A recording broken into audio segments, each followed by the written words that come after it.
Olá, eu sou o pastor Fernando Francelino e você está no canal oficial da Igreja CI. Se você ainda não é inscrito no canal, quero te convidar a se inscrever agora e ativar o sino para receber as notificações dos nossos próximos vídeos.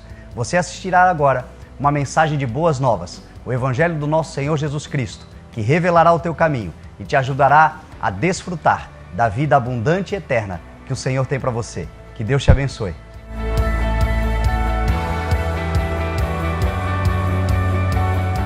Amém, João 5, então vamos ler o verso de número 1. Diz assim a palavra: Algum tempo depois, Jesus subiu a Jerusalém para uma festa dos judeus. Há em Jerusalém, perto da Porta das Ovelhas, um tanque que em aramaico é chamado Betesda, tendo 5 entradas em volta. Ali costumava ficar grande número de pessoas doentes e inválidas, cegos, mancos e paralíticos. Eles esperavam um movimento nas águas. De vez em quando descia um anjo do Senhor e agitava as águas. O primeiro que entrasse no tanque, depois de agitadas as águas, era curado de qualquer doença que tivesse. Um dos que estavam ali era paralítico, fazia 38 anos. Quando o viu deitado e soube que ele vivia naquele estado durante tanto tempo, Jesus lhe perguntou: Você quer ser curado? Disse o paralítico: Senhor, não tenho ninguém que me ajude a entrar no tanque quando a água é agitada. Enquanto estou tentando entrar, outro chega antes de mim. Então Jesus lhe disse: Levante-se, pegue a sua maca e ande. Imediatamente o homem ficou curado, pegou a maca e começou a andar. Isto aconteceu num sábado, e por esta razão os judeus disseram ao homem que havia sido curado: Hoje é sábado, não lhe é permitido carregar a maca. Mas ele respondeu: O homem que me curou me disse: Pegue a sua maca e ande. Então lhe perguntaram: Quem é este homem que lhe mandou pegar a maca e andar? O homem que fora curado não tinha ideia de quem era ele, pois Jesus havia desaparecido no meio da multidão. Mais tarde Jesus o encontrou no templo e lhe disse: Olhe, você está curado, não volte a pecar para que algo pior não lhe aconteça. O homem foi contar aos judeus que fora Jesus que o tinha curado. Amém? Senhor, nós te damos louvor, Pai, e graças pela tua palavra. Estamos reunidos no teu nome e esperançosos, Senhor, que na tua palavra encontraremos as respostas, encontraremos a direção a ser tomada. Entenderemos, Senhor, pela revelação da sabedoria que há na tua palavra, do conhecimento que há na tua palavra, da instrução que há na tua palavra. Entendemos que por ela podemos nos tornar mais do que vencedores nessa terra. Por isso nós te pedimos, Senhor, mais uma vez, abra-nos a porta da tua palavra e instrua cada um de nós na tua multiforme graça.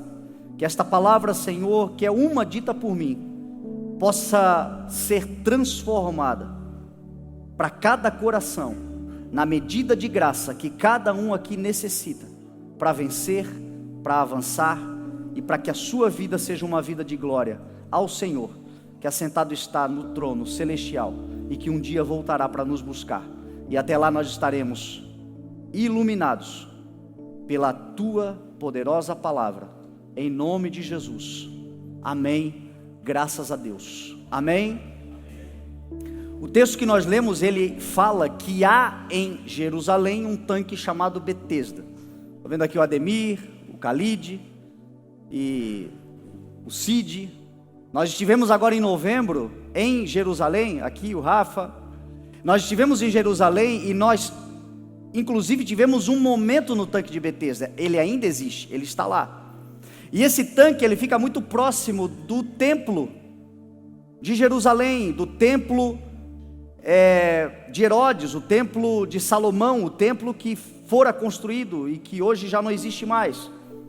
Mas o tanque até hoje ele existe. Inclusive nós fizemos lá um vídeo, eu gravei, está no IGTV lá do Instagram, você pode assistir depois. E no vídeo especificamente eu falei sobre o poder da intercessão, sobre o valor que há na intercessão, quando nós nos tornamos não apenas intercessores no sentido de orar para que Deus faça alguma coisa por alguém, mas orar ao Senhor, nos colocando à disposição para que o milagre, a provisão, aquilo que aquele alguém precisa, possa acontecer através de nós. Não apenas intercessores, como quem diz, eu vou orar por você para ver o que Deus pode fazer por você, mas um intercessor dizendo, Senhor, dá-me força, dá-me sabedoria, dá-me recurso para que eu possa ser este instrumento de transformação, de cura, de mudança na vida desse meu irmão, na vida desta minha irmã.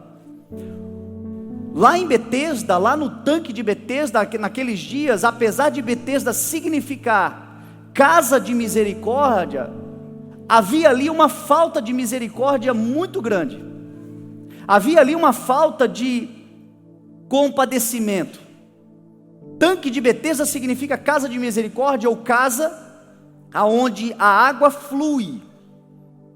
Mas o próprio texto diz que ali havia um homem que há 38 anos estava numa condição de paralisia total, e ele acreditava numa crendice popular, numa lenda que havia naqueles dias.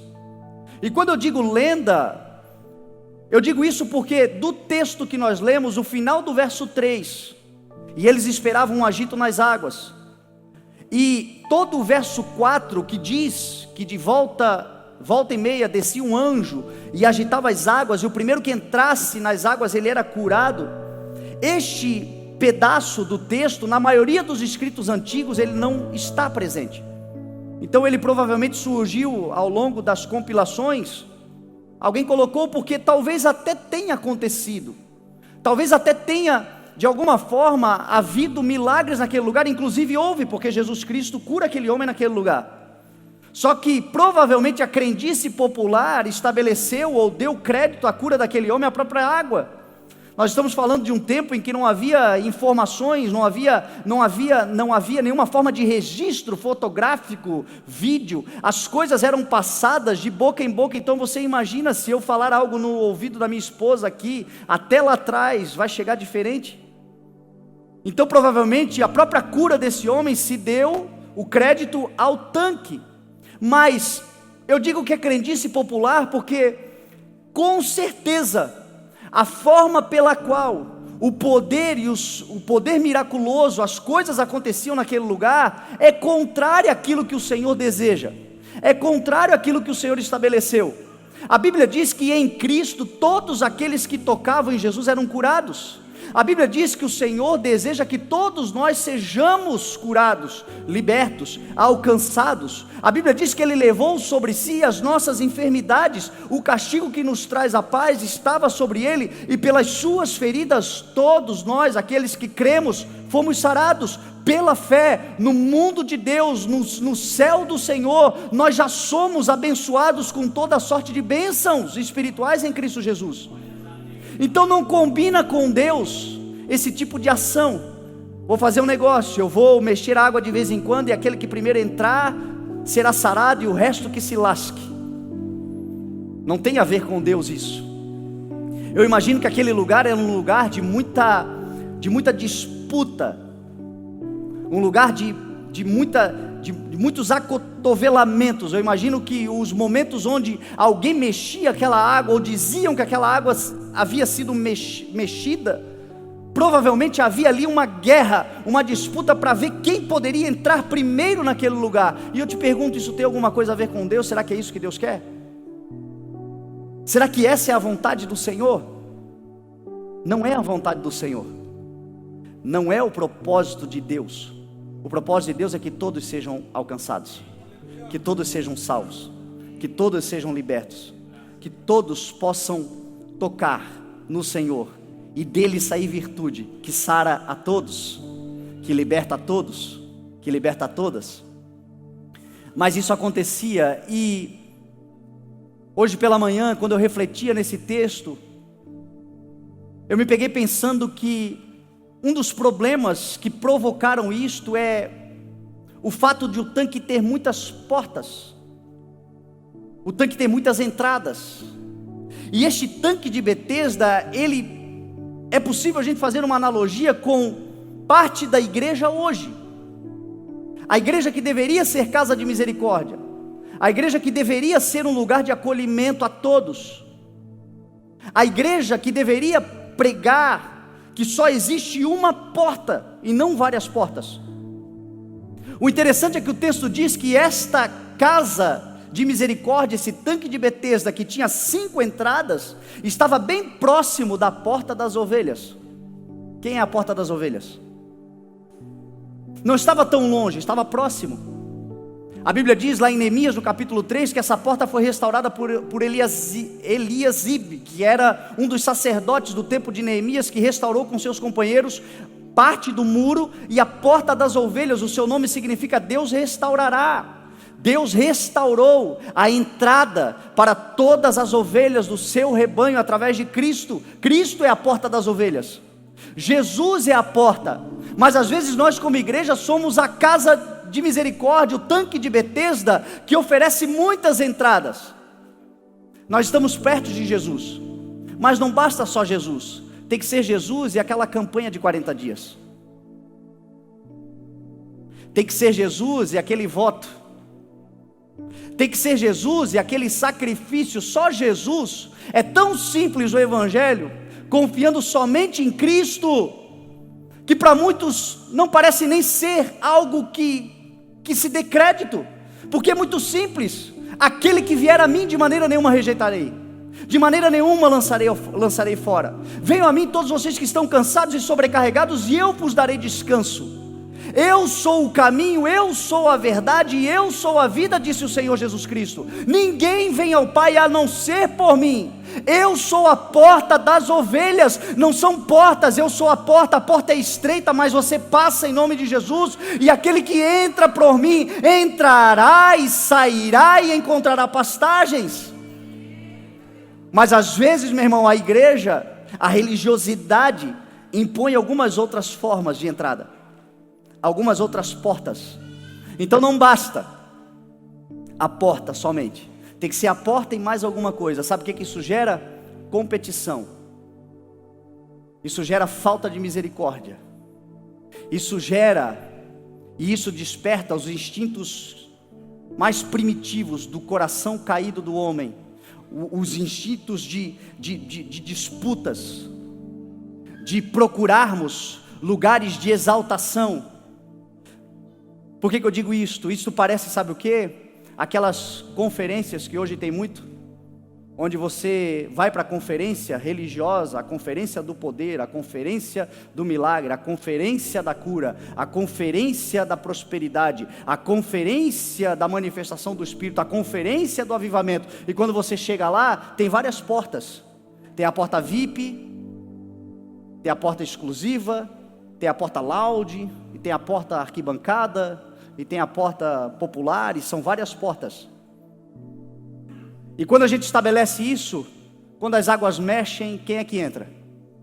Quem tem mais poder aquisitivo, quem tem mais condição intelectual, talvez. E aí o bem-aventurados os pobres, porque deles é o reino de Deus, joga fora.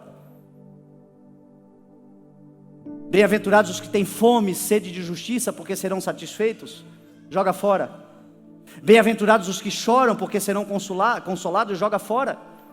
Porque nós estabelecemos níveis dentro da igreja, nós estabelecemos portas dentro da igreja. Então quem tem mais entra pela melhor porta. Quando a água mexer, você será o primeiro a pular na água. E as crendices populares vão acabando e deturpando o verdadeiro evangelho do nosso Senhor Jesus Cristo. Basta uma porta, é Jesus Cristo. A porta que está aberta, a porta que está acessível, a porta que é para todos, a porta que quando entramos por ela descobrimos a verdade do evangelho, a verdade da palavra. Eu quero falar um pouco sobre verdade, mas antes de eu falar sobre verdade, deixa eu só pontuar aqui algo importante que também está no texto, que está no verso 1, que diz que Jesus Cristo ia para uma festa. Ele estava subindo a Jerusalém, indo para uma festa dos judeus. Eu preciso pontuar isso porque a gente está num ano de usufruto e a gente precisa aprender a usufruir. Se você quer usufruir das coisas que o Senhor tem para a sua vida, entenda uma coisa: tenha um coração festivo. Tenha um coração e um estilo de vida que seja festivo, um coração alegre, um espírito bem-humorado. Porque este é o Espírito do Senhor, o nosso Deus. Uma das características do Espírito de Deus é a alegria. Eu estava estudando sobre o bom humor, sobre o humor, na verdade, do Senhor, da palavra. Essa semana eu tirei para estudar sobre isso, curiosidades que a gente estuda. E eu queria aprender um pouco sobre o humor, porque às vezes as pessoas perguntam: Jesus Cristo era bem-humorado? Jesus tinha bom humor? Deus tem bom humor? Porque às vezes a religiosidade também prega um Deus carrancudo, um Deus irado, um Deus com raiva, um pai duro. Só que quando a gente olha para os evangelhos, a gente vê que uma das características de Jesus é que crianças gostavam de ficar perto dele. Crianças amavam correr em volta de Jesus. E eu te pergunto, você já viu criança gostar de gente mal-humorada? De gente ranzinza? Criança, ela se apega àqueles que brincam com elas, que sorriem para elas, que lhe dão atenção, que são acolhedores, que são bem-humorados. Criança gosta disso. Essa talvez seja uma das características que nós devemos olhar para as crianças, porque o Senhor disse a nós que aqueles que não se fizerem como crianças jamais herdarão o reino de Deus. E uma das características da infância é a brincadeira, é a alegria, é o bom humor. Quando uma criança é violada, aqueles que trabalham nessa área de proteção de crianças, de cuidado com as crianças, contra abusos sexuais e tudo mais, uma das coisas que eles mandam nós ficarmos alertas é que a primeira coisa que muda quando uma criança é violada é o seu humor. Ela fica introspectiva, ela perde a vontade de sorrir, ela começa a ficar com medo, ela perde a alegria, porque a alegria é algo inerente, é algo natural na criança. Isso tem muito a ver com Deus. Eu estava estudando essa semana. A Bíblia diz que Jesus ele vai para uma festa. Quando você vai para a palavra, você vê que Deus ele institui festas.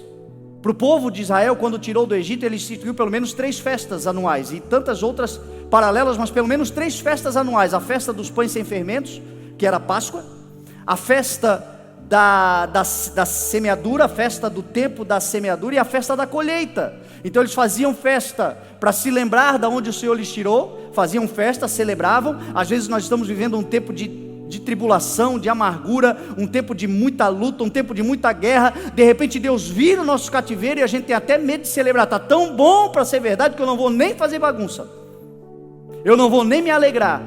Está pecando, porque o Senhor quer que você celebre as vitórias. O Senhor quer que você se alegre com os dias onde o Senhor vira a tua história, muda a tua realidade, estabelece a bondade dEle, derrama a sua graça. Faça festa nos dias que o Senhor estabelecer algo poderoso sobre a sua vida. Faça festa, não é uma festa para mostrar para os outros, é uma festa para glorificar o nome do Senhor. Não é uma festa para ostentar, é uma festa para celebrar a vida daquele que tem derramado tanta bondade sobre nós. O usufruto tem a ver com celebração. A festa quando vai semear, glória a Deus, o Senhor me deu uma semente, o Senhor me deu condições, o Senhor me deu força, o Senhor me deu sabedoria, o Senhor me deu uma nova empresa, o Senhor me deu um novo trabalho, o Senhor me deu uma capacidade de fazer algo novo. Eu sei que se eu permanecer aqui com fé no Senhor, eu vou colher todo o bem, que Ele já tem me dado a condição, então eu vou me alegrar no Senhor. O usufruto tem a ver com festa. Quando colher então? Festa. A Bíblia diz que Jesus Cristo começa o seu ministério numa festa de casamento. Até para morrer Jesus Cristo escolheu uma festa, que a Páscoa é uma festa. Ele escolheu morrer na festa, ele morre no primeiro dia e ressuscita no último dia da festa. Esse é o nosso Senhor. O Espírito Santo de Deus, quando Ele escolheu o Pentecoste, é uma festa. Estava todo mundo daquela época, judeus espalhados por todo mundo, vieram para Jerusalém para a festa do Pentecoste. Chegando o dia do Pentecoste, estavam todos reunidos no mesmo lugar, quando de repente veio do céu um som, como um vento, e encheu toda a casa. Foi uma grande festa. E a festa deles com o Espírito Santo de Deus, aqueles 120, se tornou mais barulhenta e celebrativa do que a festa do mundo, do povo que estava lá fora. Tanto é que todos pararam a festa lá de fora para ver a festa de dentro, porque ali estava um povo alegre, porque onde o Espírito de Deus se move, meu irmão, nosso coração se enche de alegria. Jesus disse assim: quando vocês fizerem ceia, vocês vão se lembrar da minha morte. Então vocês vão fazer a ceia. A ceia do Senhor é um momento de festa para a igreja, porque quando nós lembramos da morte de Jesus, não é para chorar, porque na cruz Jesus não perdeu, Jesus ganhou. Na cruz Jesus não foi derrotado, na cruz Jesus triunfou sobre a morte, venceu a morte, estabeleceu o propósito do Pai, cumpriu o seu chamado. Por isso que a ceia do Senhor é um lugar de celebração. Quando Paulo, em 1 Coríntios 11, exorta a igreja de Corinto, é porque a igreja de Corinto estava perdendo o valor da celebração da ceia, que deveria ser uma festa para todos. Uns estavam celebrando, outros estavam ficando para trás. Uns estavam aproveitando e outros estavam passando fome. E Paulo diz assim: ei, peraí, essa celebração de vocês está fazendo mal, porque no reino de Deus é para todos celebrarem, é para todos se alegrarem. A volta de Jesus, meu irmão, vai ser como uma grande festa. Vai ser uma grande festa. Apocalipse 19 diz que nós devemos nos regozijar e nos alegrar. Nos regozijemos e nos alegremos, porque é chegado o dia do casamento do Cordeiro e a sua noiva já está pronta. Você imagina que festa que vai ser naquele dia. Então olha para um carrancudo aí do teu lado e diz assim: meu irmão, se você não aprender a mostrar os dentes, vai ficar difícil para você lá.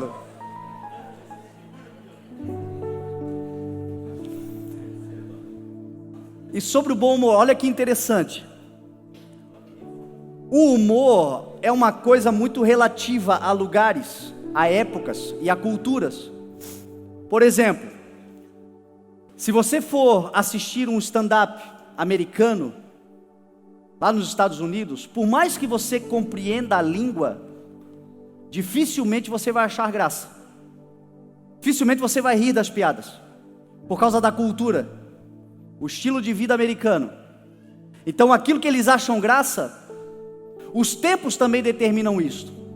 Nós temos na história da comédia mundial um grande nome chamado Charlie Chaplin, que era do tempo do cinema mudo. Quem aqui é desse tempo? Quem aqui viu muito Charlie Chaplin? E o Charlie Chaplin era o cinema mudo. E quando você assiste hoje Charlie Chaplin, você vê aquelas cambalhotas, aquela vai subir numa escada, cai. Hoje parece muito bobo. A nossa geração não vê graça. Eu, por exemplo, cresci assistindo Chapolin e Chaves. Eu acho muito engraçado esse negócio. Até hoje, quando passa, se está passando é porque o Silvio Santos está sempre mudando o horário, a gente não consegue pegar, né? Mas às vezes eu dou ali no SBT, está passando um Chaves, um Chapolin, eu sempre dou uma paradinha, porque me lembra a minha infância, eu me alegrei. Os meus filhos dizem: pai, que isso? Tô ficando doido, isso é chato. Porque a cultura vai mudando, as gerações vão mudando, os tempos vão mudando e o humor também vai mudando. Então, para a gente poder entender se Deus é bem-humorado ou não, a gente precisa voltar lá na cultura de Cristo, nos dias de Cristo. E aí eu vi uma coisa muito interessante. Nos dias de Cristo, a manifestação de humor se dava pelo exagero. Então, quando alguém queria ser bem-humorado, ele exagerava em palavras, ele exagerava no discurso. E aí eu comecei a entender, porque a gente olha para Jesus, você consegue ver ira, raiva, palavras venenosas na boca de Jesus? Aí Jesus olha para os camaradas, os fariseus, e diz assim: a raça de víboras, serpentes. E aí você vê Jesus Cristo dizendo: é mais fácil um camelo passar pelo fundo de uma agulha do que um rico entrar no reino de Deus. Aí você vê Jesus Cristo usando muitas vezes palavras exageradas, mas o espírito que Jesus falava era um espírito bem-humorado, não era um espírito raivoso, não era aquela palavra venenosa. Os caras ficavam com raiva porque era dele que ele estava falando. Ninguém gosta muito quando debocha da nossa cara, é normal, mas o povo achava graça, o povo entendia, porque com um bom humor a gente consegue registrar melhor. Você quer uma situação interessante? Diz a Bíblia que Jesus fica despedindo a multidão. Olha o exagero de Cristo, não era megalomania, era para despertar não apenas o poder de Deus, mas a alegria no coração do povo. Quando Jesus multiplicou os pães e os peixes, aquele exagero, meu irmão, não apenas alimentou uma multidão, porque diz a Bíblia que sobrou, encheram 12 cestos cheios. Este exagero tem a ver muito com a característica, o bom humor de Jesus. O povo não apenas comeu, mas se alegrou. Ali foi um momento de muita alegria. Ali foi um momento de muita alegria, não apenas pela comida, mas pela forma que Jesus fez, com bom humor. Meu irmão, é muito mais fácil, é muito mais produtivo nós encararmos a vida com bom humor. A vida já é difícil para todo mundo, para a gente amargurada se torna pior ainda. Para a gente que não sabe sorrir, meu irmão, uma das grandes virtudes, eu acho que do povo brasileiro, é o sorrir até da própria desgraça, é aprender a fazer piada até com a própria desgraça, torna a vida mais leve. A Bíblia diz que Jesus, depois que despede a multidão, ele vai ao encontro dos discípulos, e os discípulos estavam numa tempestade. Diz a Bíblia que era alta madrugada e eles estavam desesperados. E o texto de Marcos vai dizer que Jesus, quando vem, eles começam a ver Jesus, pensam que é um fantasma, e diz o texto que Jesus faz como quem vai passar adiante deles. Eu sempre fiquei pensando uma resposta teológica para isso. Fiquei pensando, qual é a revelação? Senhor, dá-me a revelação teológica. Por que o Senhor fez de conta que ia passar por eles? Só tem uma razão: Jesus estava de brincadeira com os caras. Jesus estava quebrando o gelo com os caras. Jesus estava passando, como quem diz assim, ó, tirando onda, em cima das ondas, brincando para tirar aquele medo, brincando para tirar aquela falta de coragem que eles estavam. Então Jesus, ele se manifestava muitas vezes. Então, se você quer viver um ano de usufruto, aprenda a viver com um bom humor no coração, porque se você tem o Espírito Santo de Deus, eu tenho o Espírito Santo de Deus, a alegria é uma virtude do Espírito, que torna a vida muito melhor para ser vivida. Aproveite os momentos de celebração, aproveite, porque o que tem de crente, meu irmão, que foge das festas, o que tem de crente que quando tem uma oportunidade de estar num lugar festivo, de celebração, não aproveita. Se você é bem-vindo nesse lugar, se você tem abertura nesse lugar, se é um lugar talvez da tua família, um lugar onde a tua família se reúne, por que fugir? Esteja lá, celebre, seja a alegria do Espírito no lugar onde o Senhor tem te colocado, em nome de Jesus, porque isso tem a ver com Jesus Cristo. Voltando para o texto, nós não saímos dele, né? Mas voltando para a questão da verdade, é com bom humor que eu vou falar algumas coisas aqui, amém? Eu dei só uma preparadinha aqui. Tem uma coisa hoje em dia que acontece, que tem empobrecido, não o Evangelho, porque o Evangelho é o poder de Deus, mas a propagação do Evangelho. E o que é isso? É esta mensagem diminuída, restrita, da lei versus graça, da graça versus lei.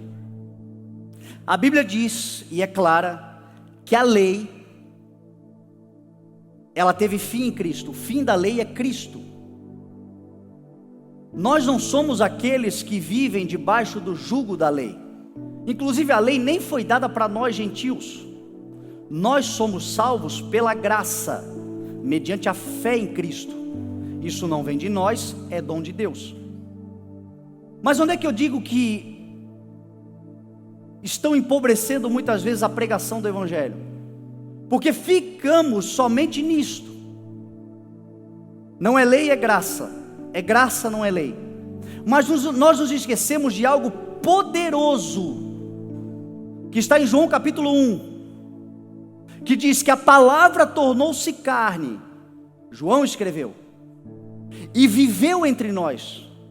Vimos a sua glória, a glória como de um unigênito, vindo do Pai, cheio de graça e de verdade.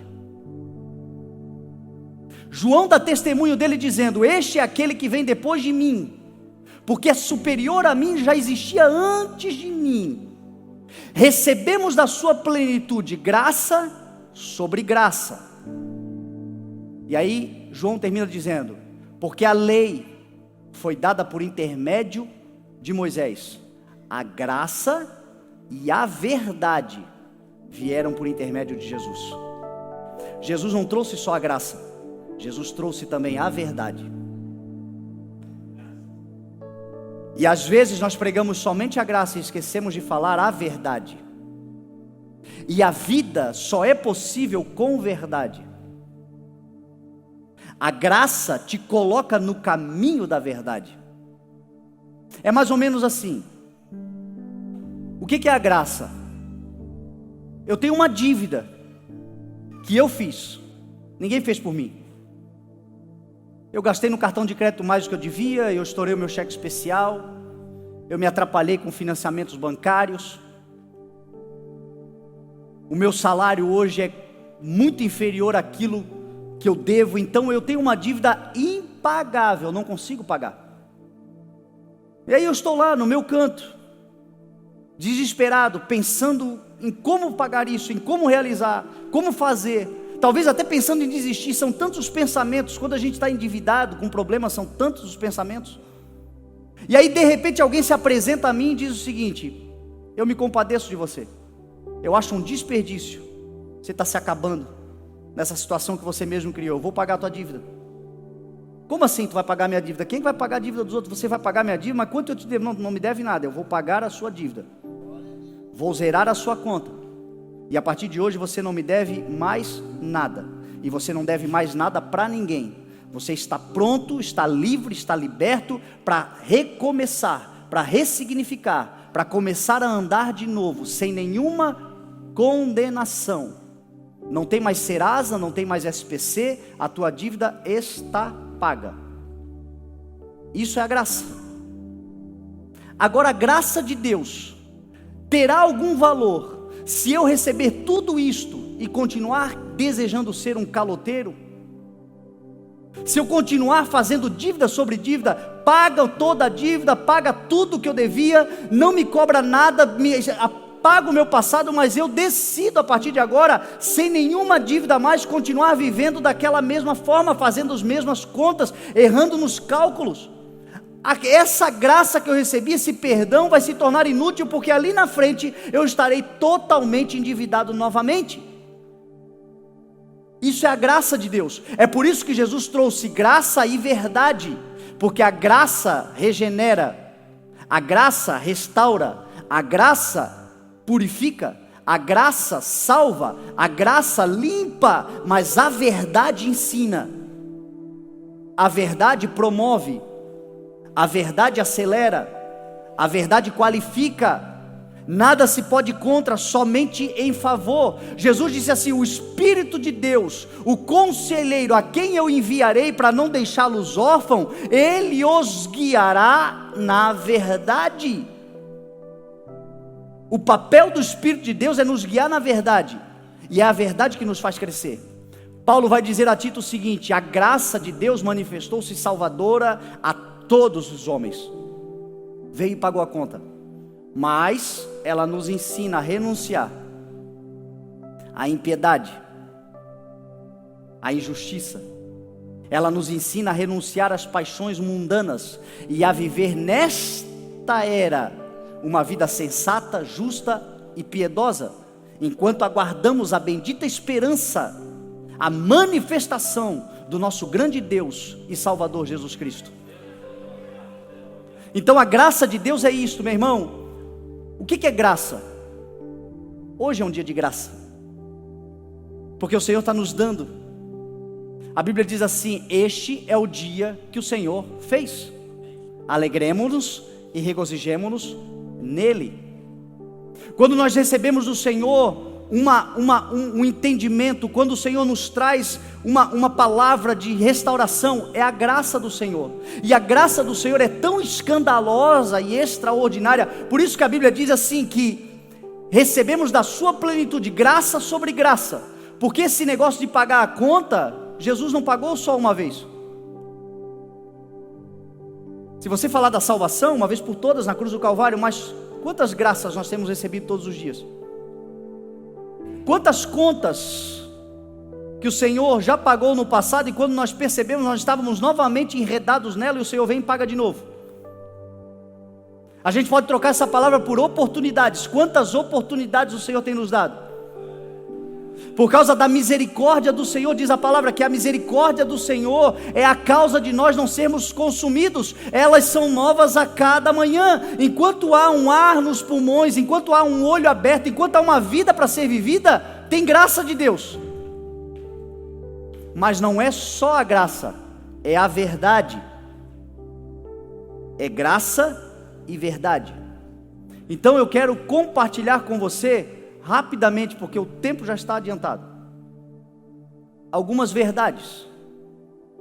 Jesus disse assim para Nicodemos em João capítulo 3: em verdade eu te digo.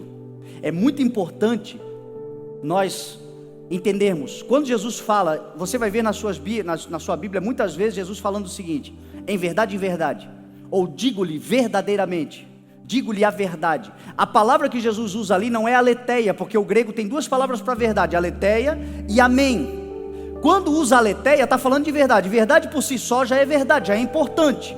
Se é uma verdade que está sendo dita, você já presta atenção. Agora, quando Jesus diz assim, ó, em verdade, ou digo-lhe a verdade, Jesus está usando a palavra amém. É mais ou menos dizendo assim, verdadeiramente. É verdade mesmo. Aquele que não nascer de novo não verá o reino de Deus. Ele disse a Nicodemos: Nicodemos, verdadeiramente eu te digo, aquele que não nascer de novo não verá o reino de Deus. Isso é uma verdade. Então a graça vem e me lava, a graça vem e me regenera, a graça vem e me dá uma segunda chance, mas eu não permito. Eu não coloco agora o meu coração na verdade da palavra, eu não coloco agora a minha vida no caminhar em verdade, a verdade plena, a verdade absoluta, a verdade. Aí Nicodemos, que era um mestre em Israel, ele fica duvidoso e cheio de questionamentos, e ele fala para Jesus: mas como assim? Pode alguém voltar para o ventre da sua mãe e nascer de novo? E aí Jesus diz assim, em verdade, duas vezes Jesus fala: aquele que não nascer da água e do Espírito não pode entrar no reino de Deus. Jesus está falando o seguinte: aquele que não nascer da palavra e do Espírito de Deus que conduz à verdade, porque a palavra sem o Espírito é letra morta. A palavra sem o Espírito pode ser um instrumento das maiores atrocidades. Muita gente já matou usando a palavra. O próprio Satanás usou o Salmo 91 para tentar destruir Jesus Cristo na tentação, quando ele disse: está escrito, salta daqui para baixo, porque está escrito, ele dará ordem aos seus anjos ao seu respeito. Porque ele tinha a palavra, mas não tinha o Espírito correto. Então é o Espírito e a palavra, o Espírito de Deus em nós. Todo aquele que crê no Senhor Jesus Cristo recebe o Espírito de Deus, tem o dom de Deus, tem o dom do Espírito em si. Então, se você entregou a sua vida ao Senhor Jesus, você tem o Espírito de Deus, e o Espírito de Deus quer te conduzir à verdade, nascido do Espírito e nascido da água, e desfrutar o reino de justiça, paz e alegria no Espírito Santo. Por isso hoje eu te chamo, meu irmão, para que você se permita ser conduzido pela verdade. Toda graça que você tem recebido, que ela não seja inútil. Toda graça que o Senhor tem derramado sobre a mim e sobre a sua vida, que ela possa nos conduzir. A conta está paga, eu não devo mais nada. Mas Pedro vai dizer assim que alguns, neles se cumpre aquele provérbio que diz que o cão volta ao vômito e a porca volta a volver-se na lama. Sempre que eu falo disso, eu me lembro do meu pai. Meu pai, nas mensagens dele, ele costumava dizer que se você pegar um porquinho e você der um banho nesse porquinho e deixar esse porquinho todo limpo, e você passar perfume, botar um laço na cabeça, um cordão de pérolas em volta do pescoço e soltar o porquinho, a primeira lama ele vai se jogar, porque a natureza dele é de porquinho. A nossa natureza humana sem Deus é uma natureza caída, é uma natureza carnal, mas o Evangelho muda a nossa natureza. O Evangelho transforma os nossos pensamentos. O Evangelho muda a nossa maneira de enxergar o mundo. E mudando a nossa maneira de enxergar o mundo, o Evangelho diz que nós temos a mente de Cristo. E na mente de Cristo, meu irmão, não passa a natureza do porquinho. Na mente de Cristo tem a natureza da ovelha, que gosta de águas tranquilas, que gosta de pastos verdejantes, que gosta de ouvir a voz do seu pastor. A boa ovelha é aquela que ouve a voz do seu bom pastor, e o bom pastor dessa igreja é o Senhor Jesus Cristo, a palavra que tornou-se carne e habitou entre nós, e por essa palavra nós somos conduzidos a uma vida de verdade. E aquele que tem a vida sustentada na verdade tem uma casa que não cai, haja o que houver. A tua vida nada se pode contra a verdade. Jesus trouxe graça, mas também trouxe verdade, e a verdade é que as promessas vão se cumprir na sua vida. O poder de Deus vai se manifestar na sua vida. A bondade do Senhor, o poder miraculoso do Senhor de transformar, de curar, de sarar, de libertar do cativeiro. Pela palavra nós somos libertos. Agora isto, meu irmão, tem que ser um entendimento. Ele pagou a minha conta. Mas eu quero saber agora quais são as suas verdades. Apocalipse 22, o verso 14 em diante. Jesus Cristo, a expressão dos céus, aquele que veio cheio de graça, falou uma verdade. Ele disse: felizes são aqueles que lavam as suas vestes. Não é aqueles que tiveram as vestes lavadas, é aqueles que lavam. É aqueles que, uma vez que a graça tomou sobre a vida deles, uma vez que eles foram perdoados, regenerados, quando eles veem algum tipo de mancha, quando eles veem algum tipo de contaminação, quando eles veem algum tipo de amargura, quando eles veem algum tipo de coisa ruim em si, ele vai para a lavanderia celestial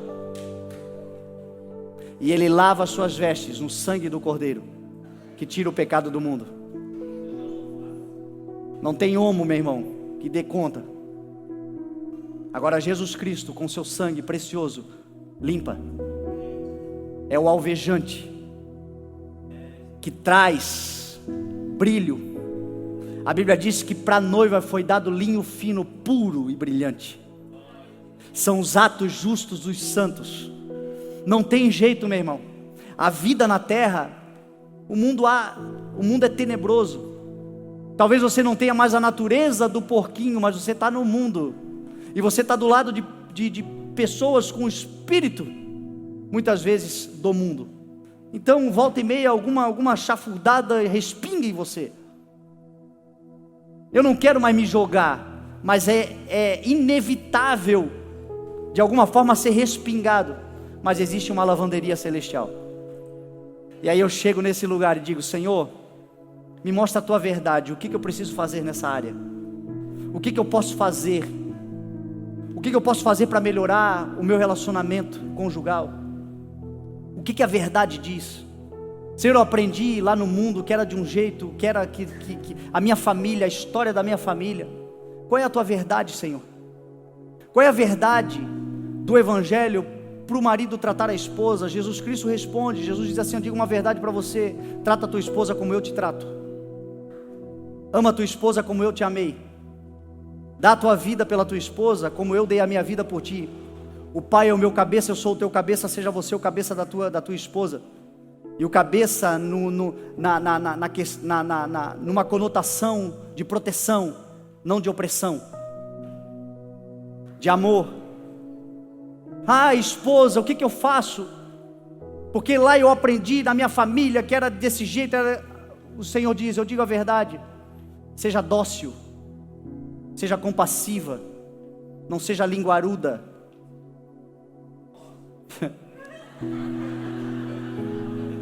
Seja paciente. Quando teu marido chegar em casa, não faz da vida dele um inferno, porque o inferno ele já enfrentou lá fora. Faz da tua casa um pedacinho do céu. Aplauda o Senhor, marido, aplauda.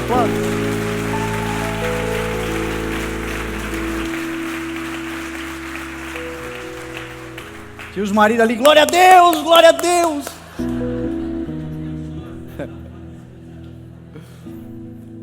Qual é a tua verdade, Senhor, para o meu relacionamento com os meus filhos? Pais, não irritem os seus filhos. Antes sejam promotores de todo o evangelho, de toda a graça, de todo o amor, de toda a instrução que você tem recebido. Entenda que você é um arqueiro, e os seus filhos são como flechas, e você aponta eles para o alvo, e o alvo é Cristo.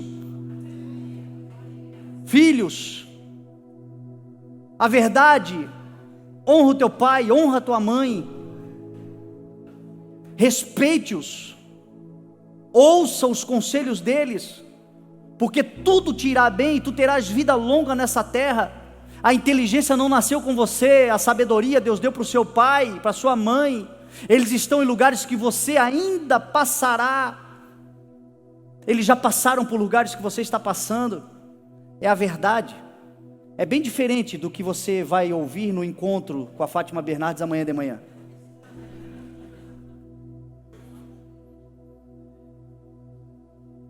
A graça e a verdade vieram por intermédio do Senhor Jesus. A graça que regenera e a verdade que liberta. A verdade estava diante daquele homem. E aquele homem, porque já tinha ouvido tantas crendices populares, isso abalou a sua fé. Esse é o problema das crendices. Esse é o problema quando nós não ficamos simplesmente na verdade. Cristo, Ele é suficiente. Jesus basta. Eu não preciso de Jesus e o trevo de 4 folhas. Eu não preciso de Jesus e a nota de um dólar. Eu não preciso de Jesus e mais algum tipo de amuleto. Eu não preciso de Jesus e aquela garrafada. Eu não preciso de Jesus e aquela porção mágica. Eu não preciso de Jesus e aquele passe. Só Jesus. Mas as crendices populares inibiram a fé daquele homem. E quando aquele homem foi interpelado por Jesus, aquele homem disse: mas eu não tenho, mestre, ninguém que me... E Jesus só perguntou para ele assim: você quer ser curado? Jesus é suficiente. A suficiência estava diante dele. O poder de Deus estava diante dele. E ele olha para o poder de Deus e diz: Senhor, mas eu não tenho quem me ajude. Porque eu sempre aprendi que eu preciso depender de alguém. E Jesus olha para ele e fala assim: te levanta. Jesus não alimenta a autocomiseração. Jesus não alimenta o vitimismo.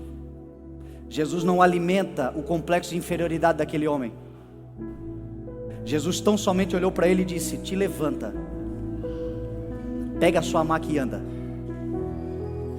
E é o que o Espírito de Deus está falando para alguns de nós aqui hoje.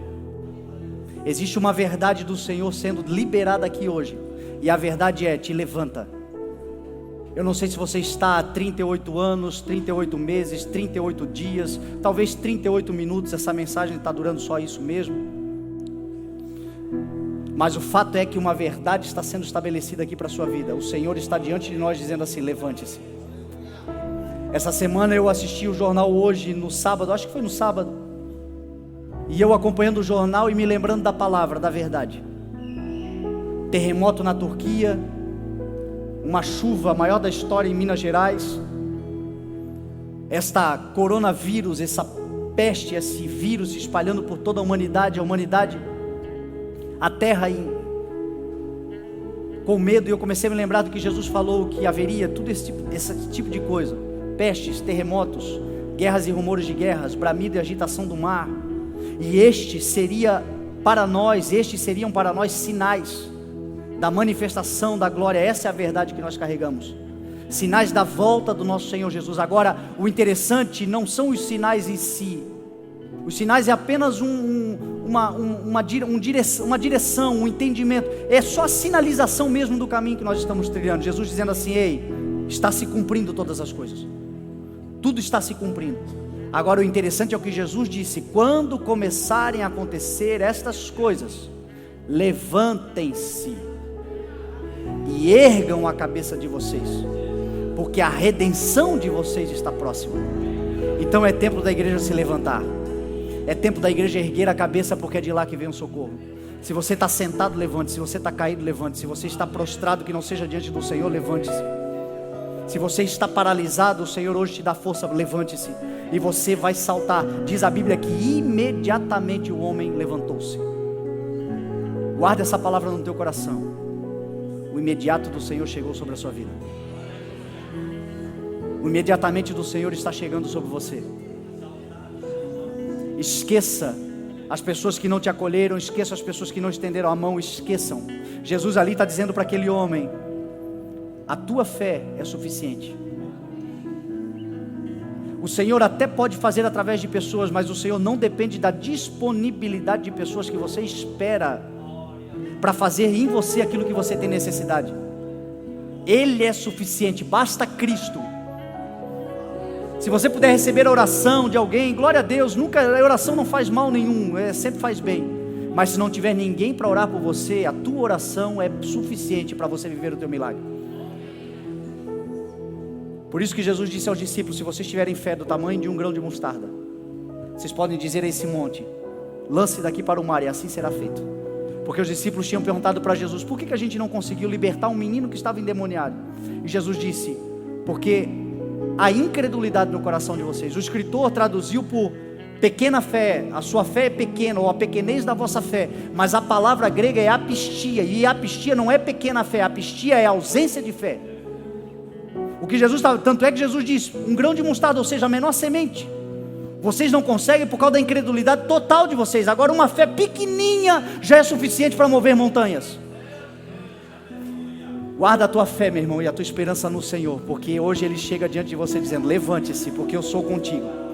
Levante-se e comece a andar, porque eu sou contigo. Levante-se e comece a caminhar, porque eu sou com a tua vida, em nome de Jesus. É o que o Senhor fala para você. Amém? Vamos nos colocar de pé e vamos orar.